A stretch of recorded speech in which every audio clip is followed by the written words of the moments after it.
Hi, and welcome to FANG Friday.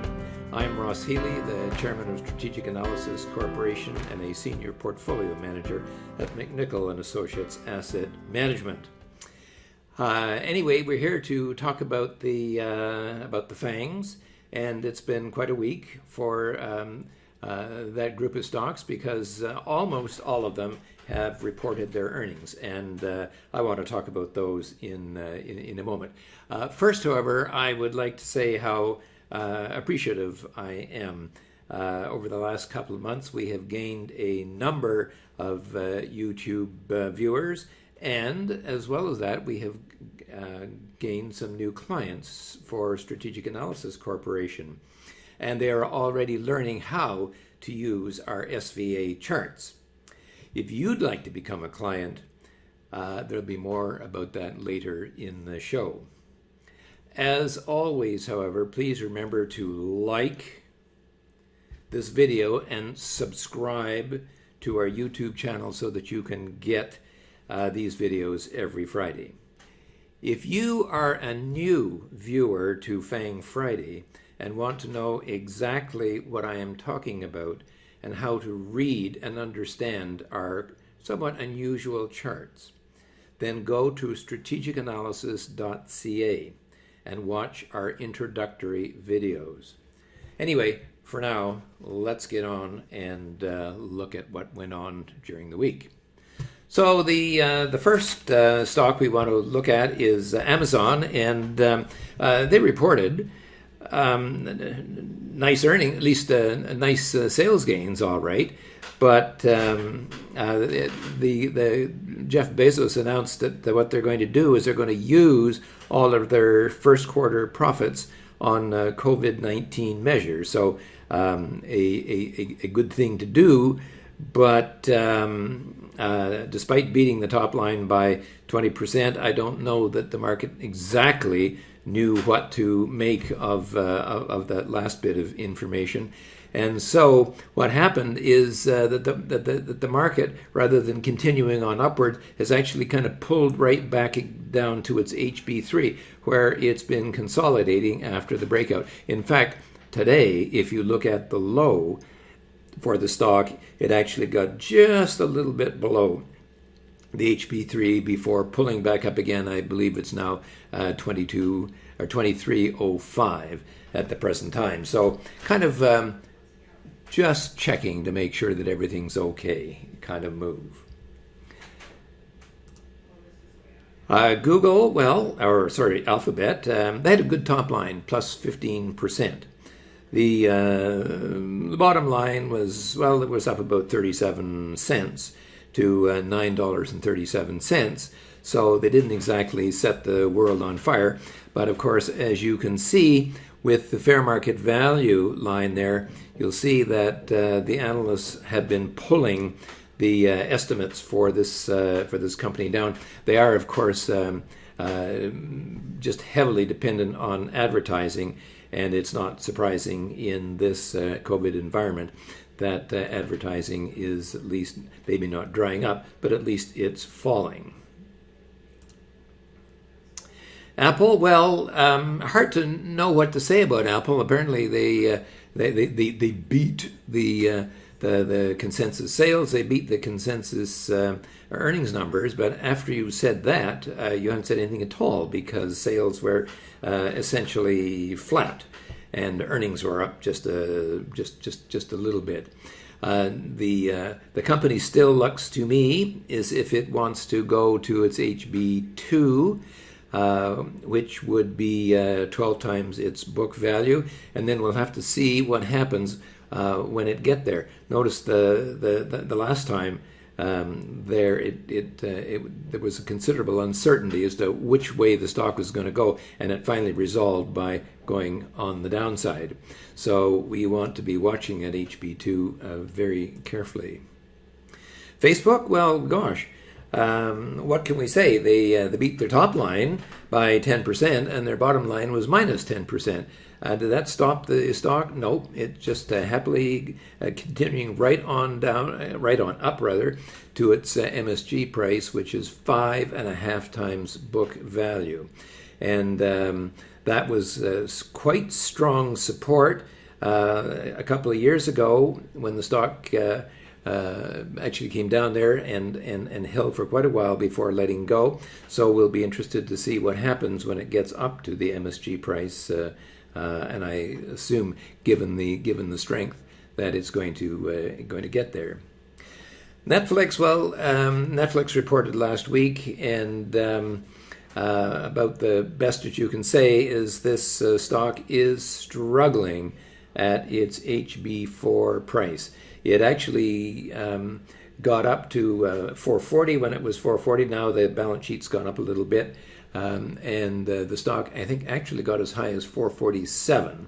So pretty close to the HB4 price, but it simply has not been able to break out during all this time, whereas all the rest of the FANG stocks have been actually doing fairly well. You remember last week that I talked a little bit about Walt Disney, and I said, look, here are kind of two birds of a feather. Admittedly, their valuations are quite a bit different. Disney is just selling at 2 times book, whereas Apple was selling up at 12. But nonetheless, I was watching to see and continue to watch to see whether Disney can break out and, in a kind of sense, maybe pull Netflix over the line as well. Well, Disney kind of tried, but it pulled right back down again, and I think it's trading about 103, 104 right now, so it has not been able to break out yet. But I would think that this stock, if it breaks up, probably will then lead Netflix higher. So you want to be watching Disney as much as Netflix for evidence of what might happen. Nvidia, well, Nvidia is not going to report till the middle of the month, so it really hasn't sort of reacted to its earnings one way or the other. It has broken out, and we would have to say at the present time that we might expect that the HB3, which would be 16 times book value, is a reasonable target as long as the HB2 price holds. And by the way, I'm going to go back to Amazon for just a moment, and I'm going to say something about Amazon because a number of you, I think, had seen me on BNN, and I had actually had Amazon as one of my recommendations going forward.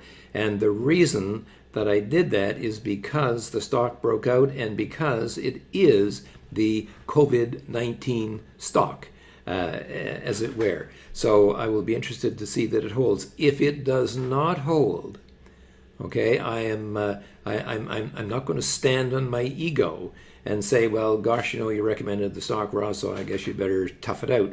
Nope. If the HB3 price does not hold, then for heaven's sakes, don't waste a moment. Sell first and ask questions later.